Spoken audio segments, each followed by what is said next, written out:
This is the first time I've recorded one of these talks in a while.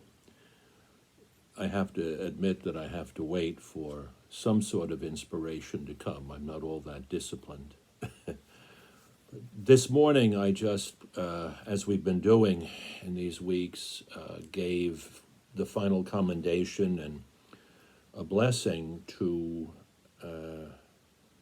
the casket that contains the remains of one of the faithful outside the church, along the curb where we have, that open space in front of the parish.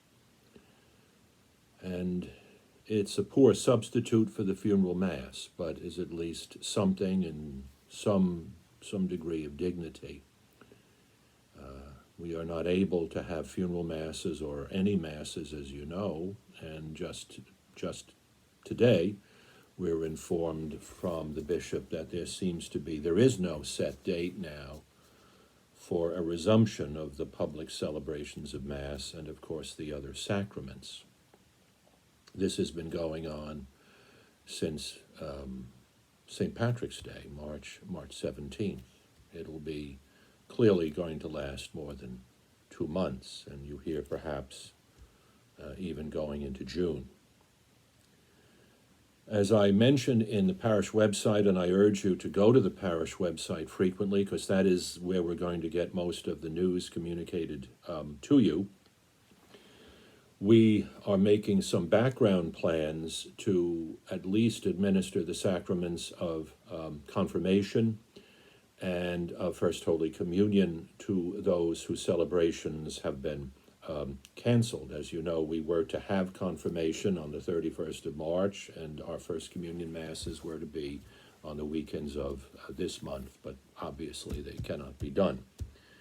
We cannot announce dates since we do not know when we will be able to have public Masses, but the background planning has gone on with me and the religious ed coordinator to do the best we can with reduced circumstances. And I think that's one of the things that we'll find when we do resume public Masses. There will be restrictions imposed as to health and cleanliness and hygiene and maybe face masks and distance and limits of people. It is an extraordinary situation for which there is no rule book or precedent. One of the things that is, however, striking, and I just say this as not only a priest but also as a citizen, is the lead that we have given to civil government and to governors and to government officials to decide when and how and where the Catholic Church will function. And I know this is a controversial thing because we're talking about COVID-19, but again, you hear some rather dramatic figures of deaths from COVID-19, yet all the people that I have heard of and for whom we have done burials and funeral blessings were already people who were ill with other things, and this virus may or may not have been what pushed them over the edge. And not to downplay that, but I think of the social and personal and economic impact of this shutdown, of everything deemed non-essential by government on the lives of people. I think of parishioners that I know, for example, own a dry cleaning store. They're in effect out of business. Now, will they be able to come back? We think of, restaurants around that we all know, that we go to very often. We have parish functions, and some of them, they've been closed for months. It's going to have a major impact, and it's not just, economics. It's what goes into that. It's the investment of people in their own futures. And there's the stresses and strains imposed upon families who haven't had a child in school since March, and we know the rest of the school year is canceled. For example, the regional school, Holy Family Regional in Comac, there'll be no graduation ceremony in the church. and the honors assembly and all that. It's all going to have to be, as they say, virtual. And and we see that at Mass, the empty church even on Sunday, and one does wonder. And just this morning, when I came in from that funeral blessing, I got on the internet, and there's a thing called Crooks, which is a Catholic website, and the headline caught my eye. Spanish cardinal investigated for blessing Valencia from the Basilica on feast day. Now, this is because Cardinal Antonio Canizares of Valencia in Spain opened the doors of his cathedral on the feast day of Our Lady of the Forsaken. Seems like a good title for these days, which is evidently a major devotion in Valencia.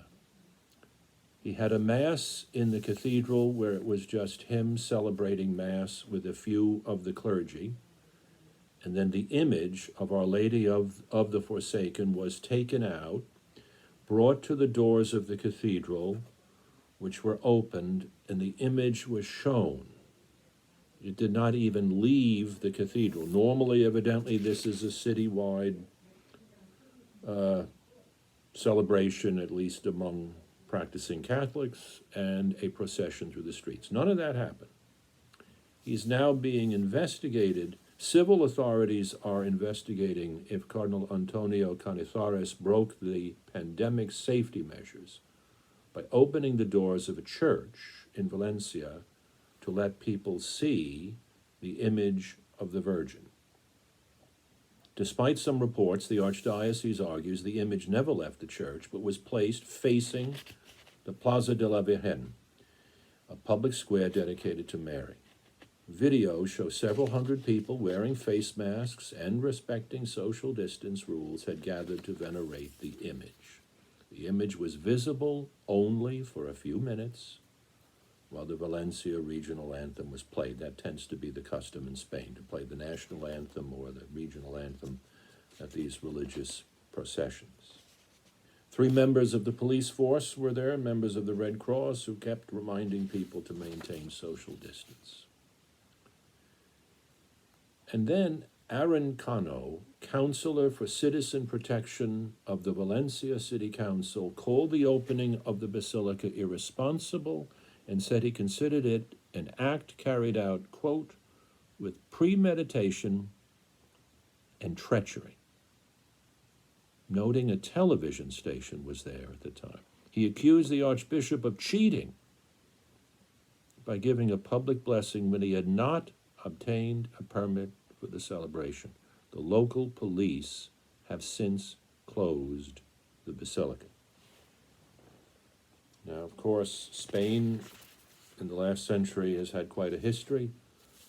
There is a strong anti-clerical aspect to Spanish society today, particularly today, which we don't have, but we could have. Our own governor, for example, rejoicing in a statistic that said that the number of cases of COVID-19 are lessened, and he said God had nothing to do with it. Well, I am just saying that I wonder. The irony is that the Cardinal of Valencia had just in April issued a letter warning against people who he said were imprudently wanting churches to be open. So he was cooperating. But in May, which is the feast of this Lady of the Forsaken, he opened the doors of a church and showed the image. And for that, and the local police closed the basilica. We're living in times that are uncharted. For ourselves, and our bishop has been very clear on this, he wants the churches to be open for private prayer. We have, as you know, and I can remind you, instituted 3 holy hours in the course of a week: Tuesday from 9:30 a.m. to 10:30 a.m., Saturday from 3 to 4 p.m., Sunday from 11 to 12, in which the Blessed Sacrament is exposed in the monstrance inside the church. We're not doing anything outside the church other than these funeral blessings. and that I invite you, and also the church is open during the day for people to come in at any time to pay a visit. And as you know, St. Matthew's Church is large, so there's plenty of room to spread out. But we have to wonder, when we'll be able again, and how will it be? It will not be as it was. I think that's something we need to understand. Priests, people, everybody. When you think of the confirmation liturgies we used to have, if you were there, 2 giant packed liturgies where you could barely walk through the church with the crowds. That's not going to happen again. That's not going to happen this year, and I doubt it's going to happen again for a long time to come.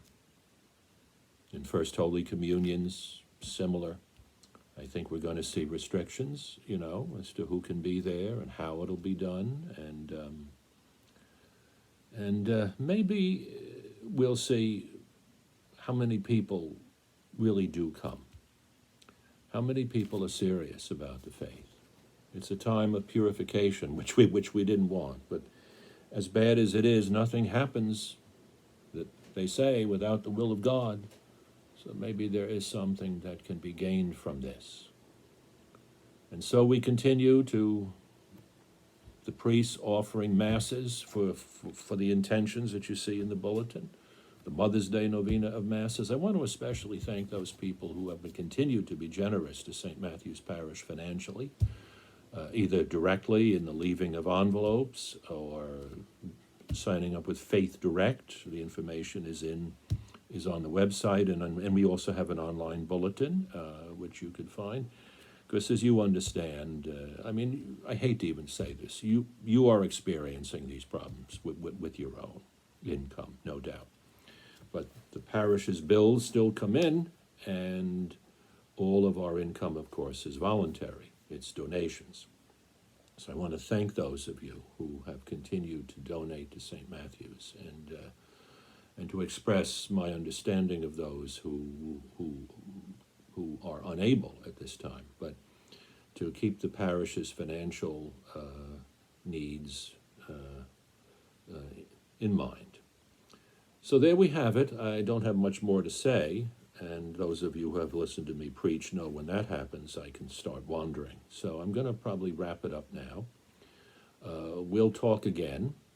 And I would, however, like to just ask us to think and to pray for our bishops who bear a great responsibility. St. Augustine, great theologian, doctor of the church, who was a bishop, said that he had never felt less certain of his own salvation than when he became a bishop. What a responsibility to guide an entire diocese of millions of souls, and then to say, well, this is, do we simply obey what the government wants, or do we strike out a bit on our own, with all of the ramifications and all of the problems that are out there? So we should remember them in our prayers, that they shepherd their dioceses with prudence and with care for souls. We may not, I think, as the song from the 60s said, you can't always get what you want. And we may find ourselves, when we are back in church, worshiping differently with more restrictions and carefulness. So again, we confide ourselves to our Blessed Lady in this month of May. All the wonderful titles that we see in the Litany of Loretto, and the title that I like best, Our Lady of Perpetual Help. May her prayers be with us and keep us all safe and sound until we meet again at the altar of Christ. God bless you.